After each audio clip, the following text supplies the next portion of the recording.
A ghost is a shadow. It just seems like bad things do happen to people who live there. They like see the piano keys moving. No one is there. No one's there. So it really wasn't a huge courtyard. Big enough for inmates to do their exercise, and I guess big enough for the 300 people they invited to the hangings.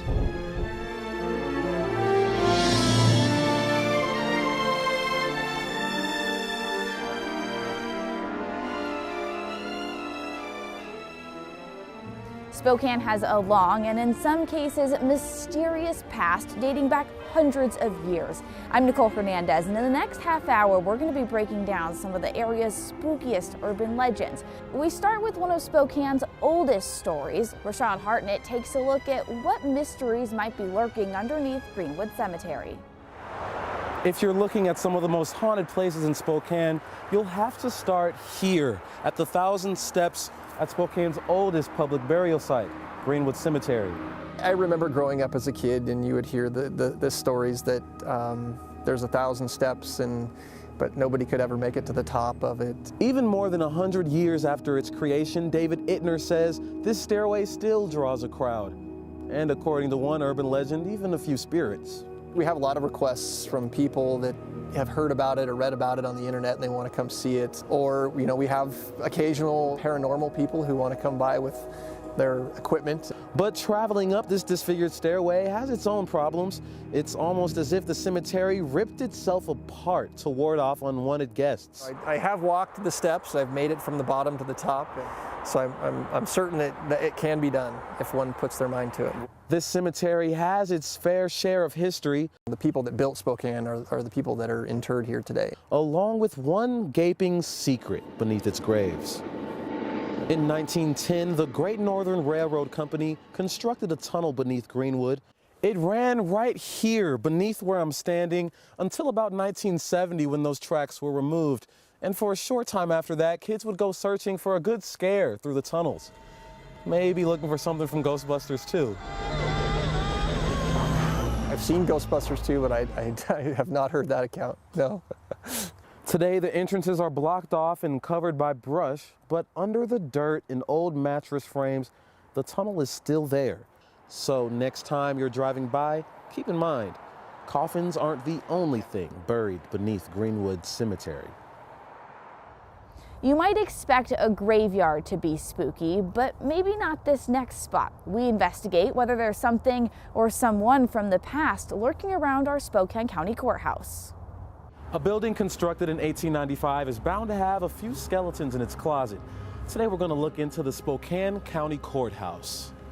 Facilities Director Ron Oscarson knows more than just a few courthouse secrets. Things like this were made in the late 1800s, early 1900s. Including the hidden tunnel that runs underneath the parking lot. It starts underneath the old jail. On the plans for the original jail, they called that the drunk tank. And runs right alongside the new one, though it doesn't actually connect for any of you planning an escape. It's against the rules to have back doors in and out of a jail, you know. They were going to do it, though. This would be where it'd be done. Some of the courthouse's best kept secrets are actually hidden in plain sight. Where I'm standing right now is where two brutal murderers were executed. Today they call this place the customer service area.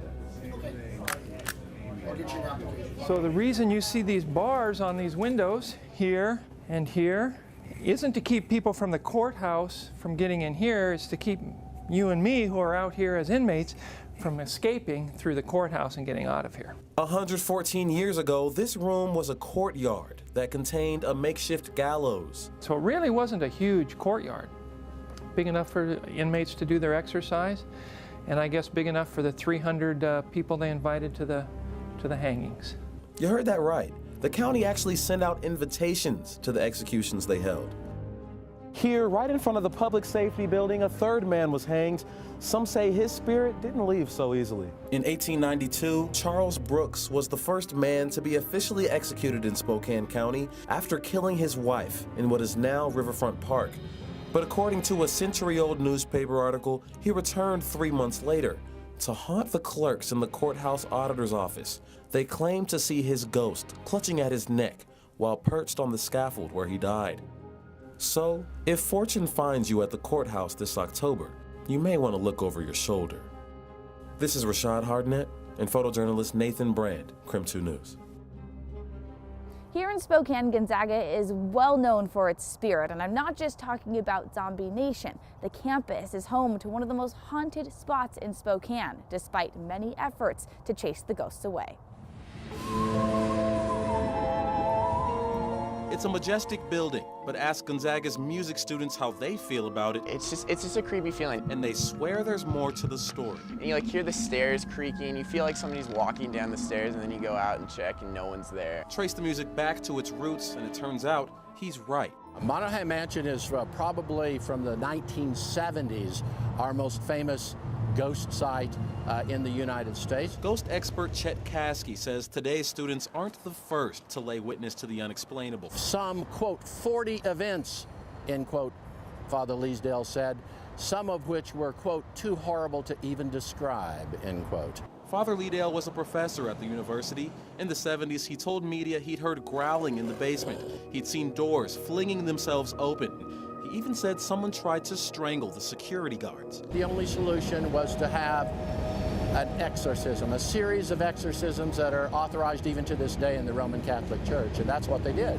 On February 28, 1975, Father Leedale announced the spirits had been chased out of the mansion. But today, students have their own ghost stories. All of a sudden, they like see the piano keys moving. No one is there. No one's there. They're like, "Are you serious?" So Joel, like they're gone. And they say that exorcism wasn't enough. Sounds like we need another one.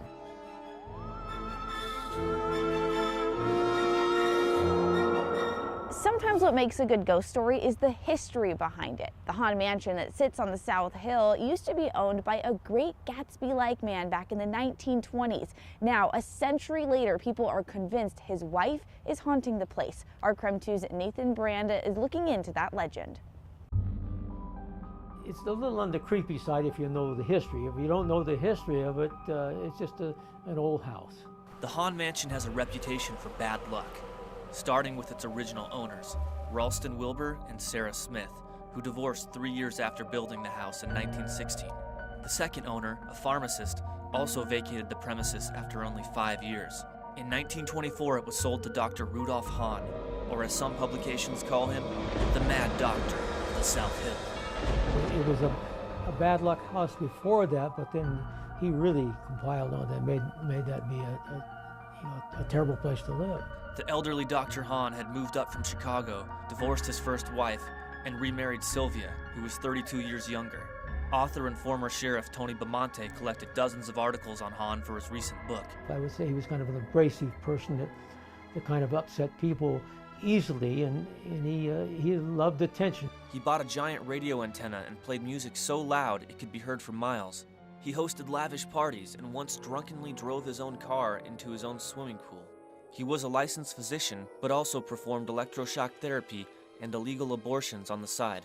Dr. Hahn was really abnormal in a lot of ways, and I think he liked intimidating his wife. The doctor also had an odd habit of firing weapons inside the house. Put a bet on the fact that he's probably shooting close to her to scare her, which he must have made life pretty bad because she ended up killing herself. Police were called to the mansion in 1940 to find Sylvia deceased from a gunshot wound to the head. Though Hahn was initially arrested, ballistic evidence pointed to suicide. 5 years later, in 1945, Hahn sold the house after being convicted of manslaughter following the death of a patient he performed an abortion on. After a judge ordered him to give up medicine, he moved into the new Madison Hotel. A year later, he was visited by a French hearing aid salesman who wanted a loan. Both the guy that tried to get the loan and Hahn were very combative in their attitudes.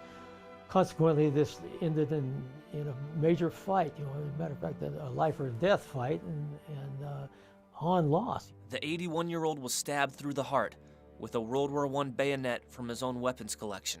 His ashes are at Fairmont Memorial Park, mixed in with his wife's. Probably the last person who wanted to spend eternity with him.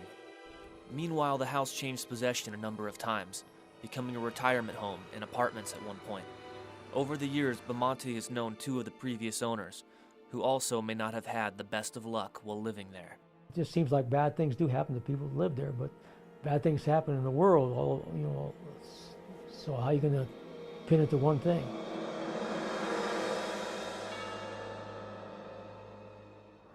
That may have been one of the scarier stories we've seen so far, but this next story brings us to an East Sprague antique shop where some mysterious footsteps uncovered a very dark past. They say those who don't know their history are doomed to repeat it.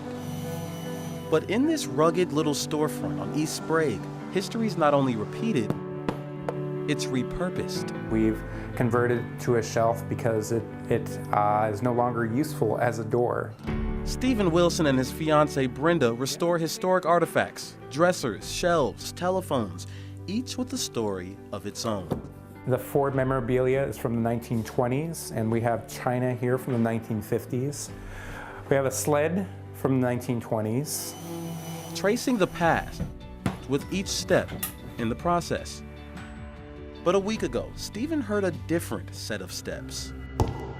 It was so real. I stuck my head around the corner and there was nobody, and I thought, you just are letting your imagination get away with you. But maybe he wasn't, because as it turned out, the store was an artifact in and of itself. 68 years ago, a man was hanged for what happened right here in this back room. In 1944, a sign painter and his wife were throwing an after-party when one guest overstayed his welcome. It probably would have occurred right here where our parts and miscellaneous items are. Police say Woodrow Wilson Clark grabbed an axe and went on a 3-person killing spree. You like that? Still, Stephen and Brenda don't see their shop any differently. I find it pretty fitting. It's just kind of something that happened in the past. So yeah. Maybe we might have our priest come over and bless it. To this day, 70 years later, that triple murder is the last crime in Spokane that someone was executed for. So now, a store full of distant memories can add one more milestone to its inventory.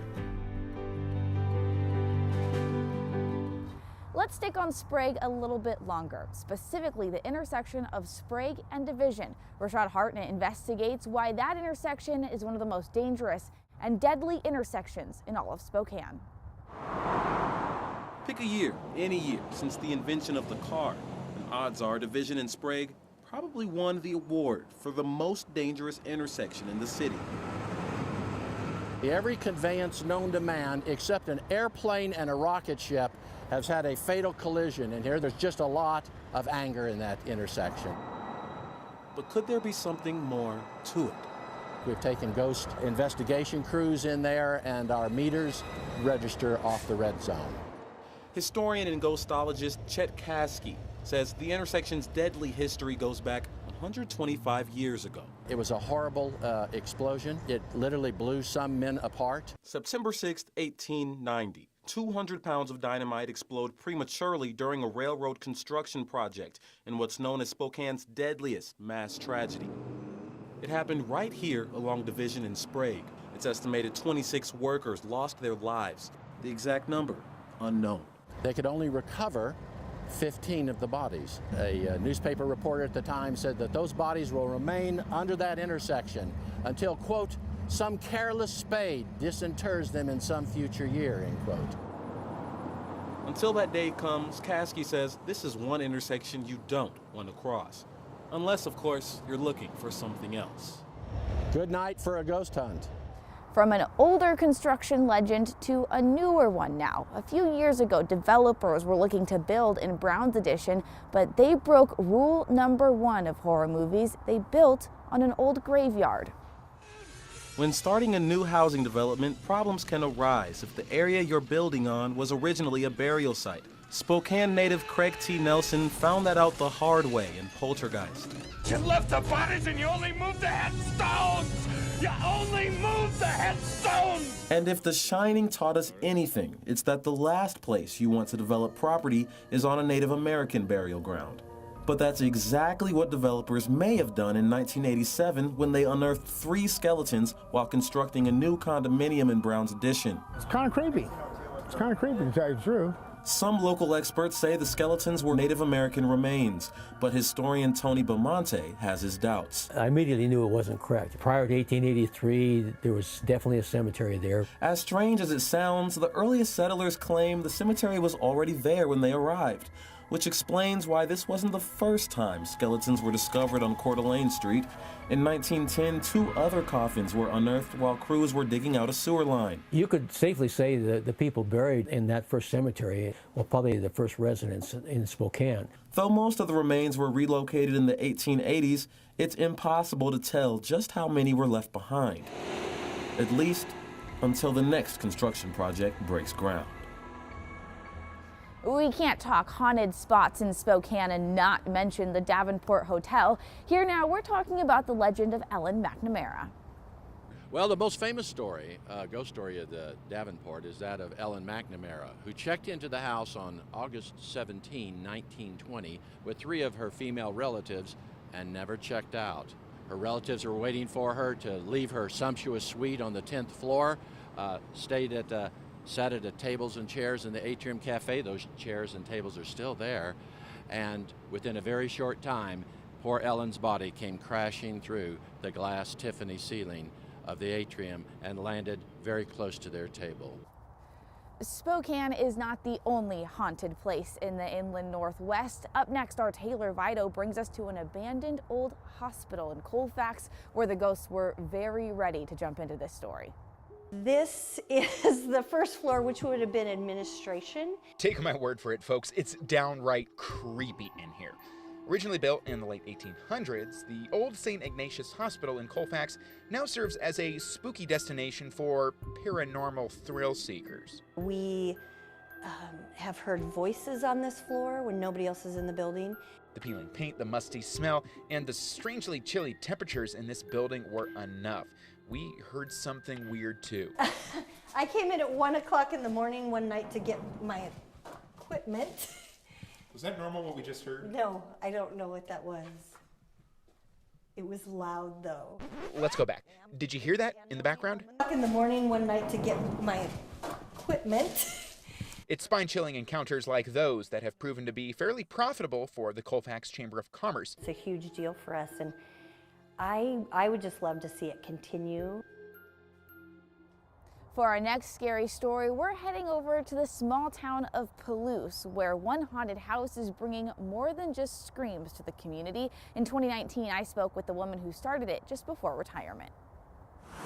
So right up in there is where the nightmares began. There's so many good things about haunted Palouse. It's not the spooky music or gory decorations, it's the people that make haunted Palouse special. This is our 18th year. Been there from the get-go. Especially Paula and Janet, who've been creating scenes, hanging decorations, and scaring people since the beginning. The first year we were thrilled. We made less than $5,000. And then last year, year 17, we made $70,000. It was so amazing. For a town of only 1,000, that money goes a long way. So yes, it's grown a lot. Over the almost 2 decades, the haunted house has helped fund the town's playground, skate park, and community center. To do those kind of things for the community makes you feel really good to be a part of. But this year, it's bittersweet because Paula and Janet are retiring. It's been such a fun thing to do, but it's taken up my entire October. You know, you don't get your yard work done. We're farmers. We're behind in our fall work, but it's a lot of fun too. It's been great, and it's been fun to do it for so many years because we know each other so well now. But come November... Oh, I'll be bawling. I will be so sad. But then I'm going to get my yard work done. In Palouse, Nicole Hernandez, KREM 2 News. Some good news for now. Haunted Palouse will be back for 2022 after a pause for COVID.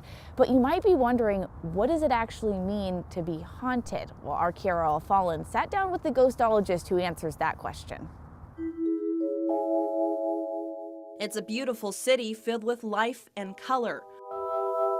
Over the years, many of its residents growing old, eventually passing with time. But according to those who believe, some staying behind even after death. A ghost is a shadow.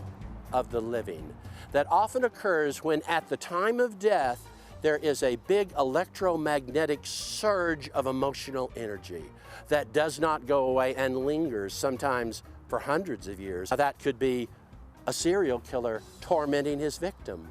That can be a great love. It can be a mother who dies and fears for the who will care for her child. Local ghosologist and historian Chet Caskey, an expert on Spokane's paranormal stories, even writing several books documenting what he has heard. They are real human beings with real stories. Caskey moving to Spokane 11 years ago after living in New Orleans for 40 years, where tales of ghosts and even blood-sucking vampires are not uncommon. But it was in Spokane where he found a passion for work some would call unusual, like the story of Reverend John D. Lake, buried in Spokane in 1935. Something happened in the 1890s that convinced him he had an electromagnetic healing power, that he could heal people simply by holding his hands over them. Said to have healed over 100,000 people that were victims of disease and accidents, even 4 people that were totally blind. Caskey, a tour guide taking people to haunted mansions, cemeteries, and places where the paranormal are said to thrive. He's seen strange things he cannot explain, but when it comes to the stories he hears, he takes no position. Are the stories in my books and tours, are they true? I have no idea, but some of them are quite fantastic or terrifying.